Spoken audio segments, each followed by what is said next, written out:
بالنسبة لنا في الجامعة الوطنية للتعليم بطبيعة الحال هذا الاتفاق لا يلبي يعني المطالب كاملة ديال النساء ورجال التعليم بمختلف الفئات ديالهم،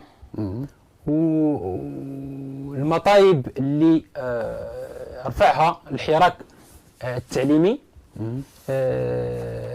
يعني لم يجيب تماما على الانتظارات ديال التشغيلات التعليمية، وللأسف أن احنا مازال تنعانيو مع يعني هذا التقشف اللي كتواجه به الحكومة القطاع ديال التعليم، والنضال مستمر من أجل يعني تحقيق باقي المطالب والتصحيح ديال الوضعيات ديال الشغيله ديال التعليم في يعني المراحل ما بعد هذا الاتفاق في الايام القادمه. غير هو اسمح لي السي رضوان قبل ما ننتقل عند الزملاء ديالك، التذكير انتم احدى النقابات الموقعه على هذا المحضر، باش راه اللي غيسمعك هكا راه يعتبر له راك معارضين ليه لانه لا يلبي ولا يستجيب ولم يستجيب، فلماذا التوقيع؟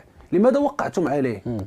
لا لسنا ضد الاتفاق، وإنما نقول أن الاتفاق لم يجيب تماما على كل المطالب التي رفعها الحراك التعليمي، ولكن نحن ملتزمون. يلزمنا بطبيعة الحال. نحن وقعنا على الاتفاق بمعنى أنه نلتزم مضامينه تلزمكم. مضامينه تلزمنا رغم أنها مضامين وأجوبة غير كافية، يعني لم ترقى إلى تلبية الانتظارات 100%، ولكنها رقت إلى تلبية الانتظارات بواحد الشكل اللي أنتم راضيين عنها لحدود الساعة. طيب السي مصطفى، أنتم بالنسبة لكم في التنسيقية الوطنية للأساتذة وأطر الدعم الذين فرض عليهم التعاقد، أو ما كان يعرف بالأساتذة أو أطر الأكاديميات، أو ما يعرف إعلاميا بأساتذة التعاقد، تقييمكم لهذا المحضر؟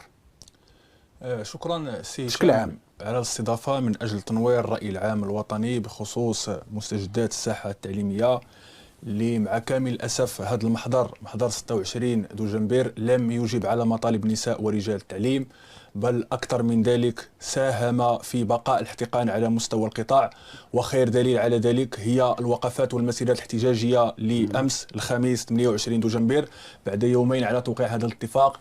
نساء ورجال التعليم بجميع فئاتهم لم يرقهم هذا الاتفاق الذي اعتبر مهزلة وتواطؤ صريح مع كامل الأسف ما بين البيروقراطيات النقابية ووزارة التربية الوطنية، مما يجهز على حقوق الشغيلة التعليمية. الشغيلة التعليمية لليوم مع كامل الأسف فوجئت بسرقات على شكل قطاعات من أجورهم صباح اليوم ناهزت ما يفوق 2000 درهم، مؤكدة بذلك وزارة التربية الوطنية صبغتها الانتقامية واستهدافها لجيوب نساء ورجال التعليم، مما يؤكد على أن وزارة التربية الوطنية مستمرة في تأجيج الوضع. السرقات التي تعرض لها أجور الأساتذة والأستاذ اليوم على الصعيد الوطني والتي كانت بشكل انتقائي وبشكل متفاوت تؤكد عدم وجود حسنية فيما يخص هذا المحضر. تحدثت على هذه الاقتطاعات وغادي نجيو لها. انتم بالنسبة لكم كتنسيقية صدرتم مبالغ ربما ترفضون فيه هذا المحضر، ياك سي؟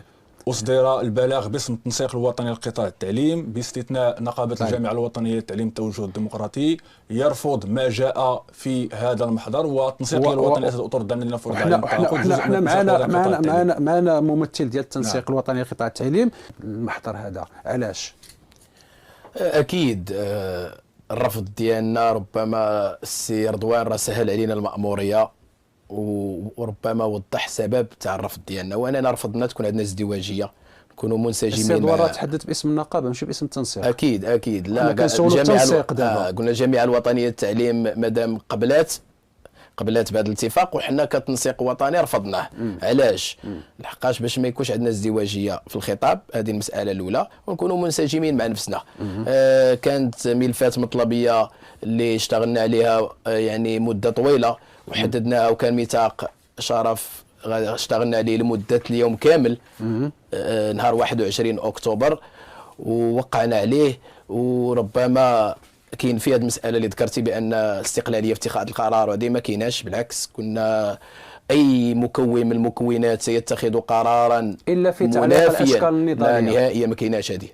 خصوصا في ما تعليق كانش اشكال في نضالي الميثاق. اخطر. حنا بالعكس كان الاخ الكاتب نائب الكاتب الوطني سي الحيموتي هو عضو منتدب معنا في التنسيق الوطني، راه غضب واحد الغضب شديد على منتدب تاع تنسيقيه معينه دار واحد القرار ديال تعليق الفروض وقال ليه بان القرار يعارض التوجه العام ديال التنسيق يعني الوطني. كاين ميثاق اللي كيلزمكم بالانضباط لرفع اذا الأشكال. كان غضب واحد الغضب وحنا كاملين تقلقنا علاش هاد التنسيقيه خرجت بهذا القرار، وكانت بعض التنسيقيات مره كتخرج كذلك بشي قرارات وكذا، وكنا كنتقدوا هذا السلوك. ماذا بك بالتعليق ديال الاضراب؟ هذا راه مساله ما كنناقشوها اذا تنافي الميثاق الشرف اللي اشتغلنا عليه نهار 21 اكتوبر علاش رفضتوا؟ طيله اليوم. اذا الرفض راه ذكر الاخ الاسباب. اول حاجه كاين مجرد نوايا، جمل انشائيه، مبادئ، كاين واحد الضبابيه وواحد البياض متعمد ما في جاب جميع والو. الجمل. لا بالعكس حنا ماشي عدميين، جاب ولكن جاب الفئات المتحاوره اللي كانت حاضره تما. الفئات المتحاوره اللي كيهمهم هما لا يصوتوا عليهم في اللجان متساويه الاعضاء، حلوا لهم مشاكلهم. اما الفئه اللي كانت في الميدان للاسف خدموا بهم كوقود، هما اللي كانوا كيمحيو الصباط، ما فكروش فيهم. الفئه الممارسه لا اساتذه التعليم الابتدائي ولا الثانوي الاعدادي ولا الثانوي التاهيلي، الفئه اللي انفاس مع السبوره هي اللي كتشد الطباشير وهي اللي كتشد الماركور يوميا. شوهونا ب 25 درهم وخداوها كاملين. غادي وما نشوفوا شوهوهمش غادي وكيشوهونا نشوفوا حنا. فين شوهوكم وفين ما شوهوكمش. غير عقل على شوهونا راه غنولي نسولك عليها. غير انا هاد المحطه انتم اللي خلاكم توقعوا على هذا. اولا الجامعه الوطنيه للتعليم كانت جزءا اساسيا في الحراك ديال التعليم على الاقل منذ 5 اكتوبر. والجامعه الوطنيه للتعليم هي اللي دارت المبادره باش انها شكلات ولا ساهمت في التشكيل ديال النواه الاولى للتنسيق الوطني لقطاع التعليم. كان اعتقد انه بدا ب 12 تنسيقيه، وبالتالي فلا يمكن لاحد باش انه ينكر الاسهام ديال الجامعه الوطنيه للتعليم طيله الحراك، سواء من حيث التنظيم، سواء من حيث التخطيط، لا احد نكر هذا. سواء من حيث التمويل، سواء من حيث التمويل، لان الحراك لا يتحرك التمويل. الجامعه تتصف بان توجد ديمقراطيه ولكن كيمول التنسيق. بالطبع ساهمت. اذا هذا الحراك راه ما كيتحركش، راه كاين تماك لافتات، كاين بونكيرات، كاين المسيرات. حنا نساهم في التمويل، وبالتالي كنا فاعلين اساسيين داخل التنسيق الوطني لقطاع التعليم، وما زلنا نعتبر انفسنا داخل جزء منه. لكن اخر بلاغ ما فيش الجامعه الوطنيه. نحن نعتبر انفسنا في الجامعه نتشبت بالتنسيق الوطني لقطاع التعليم. اخر بلاغ ما فيش الجامعه. انا لا يهمني البلاغ ديالنا، لانه هذا ماشي اول مره ما كيجيش لوغو ديال شي مكون في البلاغ. راه سبق ان كان المسيرات الجهويه اللي دعت لها التنسيق ما كانش فيها غادي نجي لهذا الشيء، لانه حينها الجامعه هادشي علاش كنسولك واش باقا فيه، حيت كانت اشكال.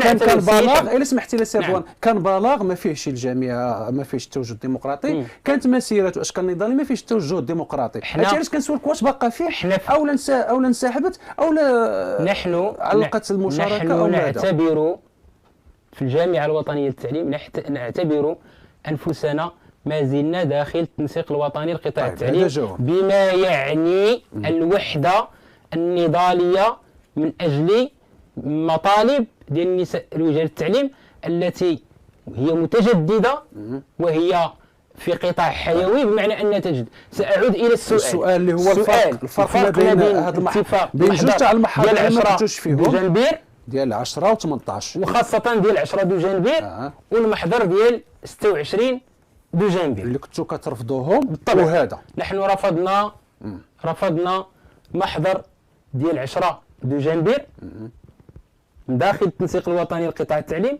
وكجامعه وطنيه للتعليم توجه ديمقراطي، لانه المضامين اللي كانت فيه كانت ليست غير كافيه. ليس فقط انها غير كافيه، ولكنها لم تاتي بجديد. طيله الحوار مع وزاره التربيه الوطنيه لم تجيب على النظام المآسي.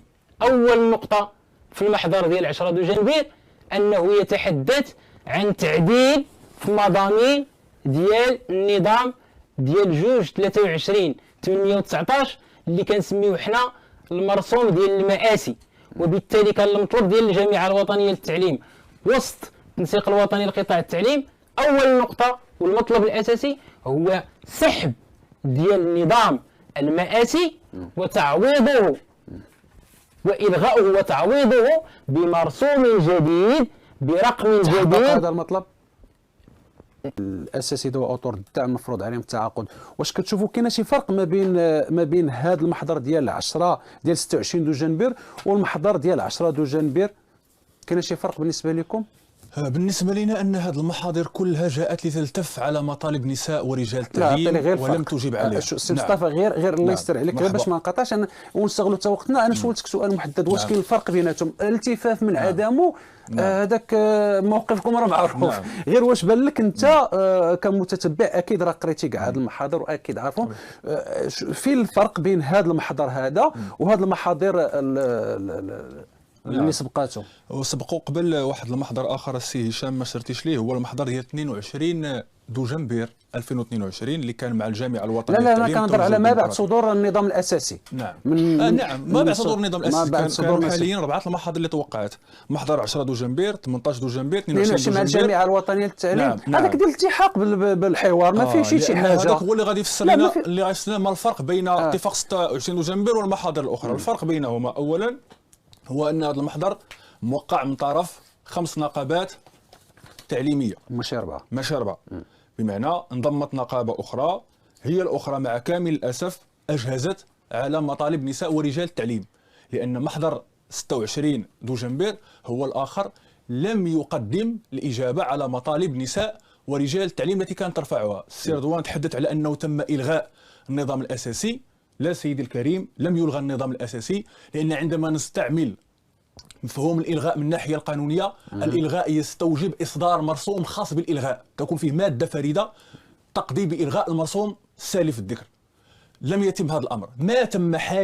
ما تم حاليا هو فقط نسخ النظام الاساسي من خلال تعديله، من خلال العمل على تعديله، لان العمل طيله هذه المده كان على اساس تعديل النظام الاساسي، ويمكن تعديله من خلال مرسوم التعديلي، الا ان التعديلات التي ادخلت عليه كانت تعديلات كثيره جدا. تم العمل على نسخه بمرسوم اخر، لكن مع الاحتفاظ بالمرجعيات القانونيه التي بني عليها النظام الاساسي، بمعنى تلك المرجعيات القانونيه اللي هي خارج الوظيفه العموميه تم الاحتفاظ بها، بمعنى تم الاحتفاظ بنفس المراجع وبنفس فلسفه الاجهاز على الوظيفه العموميه وعلى حقوق ومكتسبات نساء ورجال التعليم. هذا شيء اول نؤكد عليه. محضر اتفاق 26 دجنبير مع كامل الأسف عندما نعمل على قراءة ما ورد في هذا المحضر، سنأتي على قراءة ما ورد فيه، نجد على أن مطالب نساء ورجال التعليم لم تتم الإجابة عليها كما طالبت بها. بداية أولا بإلغاء النظام الأساسي، لم يتم هذا الأمر، تم فقط العمل على تعديله، وبلاغات الوزاره شاهده على ذلك، ومحاضر هو النيت يهضر على النسخ شاهد على ذلك. نعم. وتم فقط العمل حاليا على نسخ. والنيت في الماده الاولى اصدار مرسوم يتم بموجبه نسخ المرسوم. نعم، ليس الغاء. والنسخ لا يعني ان الغاء المواد الجميع في قانونيه حسب اللغه القانونيه، لان اللغه القانونيه لغه دقيقه جدا ويجب ان نحدد المفاهيم بشكل جيد. اذا هذا مستوى اول. مستوى ثاني، قلت مطالب نساء ورجال التعليم لم يتم الاجابه عليها. كمثال الاساتذه واطر الدعم الذين فرض عليهم التعاقد. مطلبنا منذ تاسيس التنسيقيه الوطنيه للاساتذه واطر الدعم الذين فرض عليهم التعاقد بتاريخ 4 مارس 2018 كان هو مطلب الادماج في اسلاك الوظيفه العموميه. هذا المطلب من خلال رصد مناصب ماليه في اطار قانون الماليه. هذا لم يتم الاجابه عليه. واكد ذلك الكاتب العام للجامعه الوطنيه للتعليم والتوجه الديمقراطي انه لم يتم. سمحت لي سي مصطفى، انا غير من حيث غنجيو للقراءه. هل استجاب لم يستجب للمطالب ديال النساء ورجال التعليم وفئاتهم؟ غير من حيث اول حاجه نتكلم باللغه العاميه كيف ما دائما، لحقاش كنفرحوا صراحه من كنلقاو الاسر المغربيه ولات متبعه. باش ما بغيت اسم مصطفى العاميه باش المهم يفهموك نساء ورجال التعليم والمتتبعين. انا كنصر على انني نتكلم بالعاميه، لحقاش لاول مره الاسر المغربيه ولات متبعه الموضوع ديال التعليم. بدل انها تمشي تتبع مسلسلات تركيه ولا تتبع الكره، ولات الحمد لله متبعه التعليم. زعما هادشي كيفرحنا، وبالتالي حتى هما راه كيتبعوا البرامج ديالنا. اذا نحاولوا نهضروا باللغه ديالهم باش يفهمونا ويعرفوا في الامور هاد الحريره فين وصلت.